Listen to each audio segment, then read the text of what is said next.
నా weekly reset vlog చూసేసేయండి. నేను వీక్‌లో 3 ఆర్ 4 టైమ్స్ అయినా కానీ minimum Amla, beetroot, carrot juice అయితే కన్జ్యూమ్ చేస్తాను. సో, మార్నింగ్ అవన్నీ కట్ చేసుకోవడం కష్టం కదా! సో, అందుకని వీక్‌కి సరిపడా మొత్తం అన్నీ ఒకేసారి చాప్ చేసి బాక్స్‌లో పెట్టేసుకుంటాననమాట.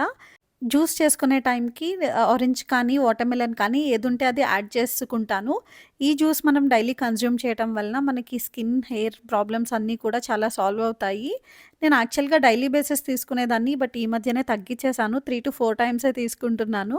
మీరు రెగ్యులర్‌గా నా what I eat in a day shorts చూస్తే కనుక మీకు తెలిసే ఉంటుంది. నేను ఏదో ఒక జ్యూస్ మార్నింగ్ అయితే కన్జ్యూమ్ చేస్తూ ఉంటాను. అండ్ ఉసిరికాయలు కూడా ఇలా ఊరబెట్టేసి పెట్టేస్తాను. నాకు 2 వీక్స్ వరకు వస్తాయన్నమాట. సో, డైలీ ఒకటి నేను తీసుకుంటానిది. అండ్ ఆల్సో అల్లం వెల్లుల్లి పేస్ట్ నేను ఫ్రెష్‌గా ఎప్పటికప్పుడు చేసుకుంటాను కదా! సో, అందుకని చెప్పి వెల్లుల్లి కూడా ఒలిచి అన్నీ ఒక గ్లాస్ జార్‌లో అయితే పెట్టుకుంటాను.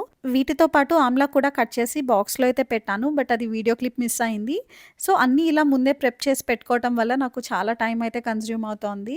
మార్నింగ్ టైమ్స్ అండ్ ఇవన్నీ అయిన తర్వాత నా wooden chop board cleaning weekly ఒకసారి అయితే డెఫినిట్‌గా క్లీన్ చేస్తుంటాను.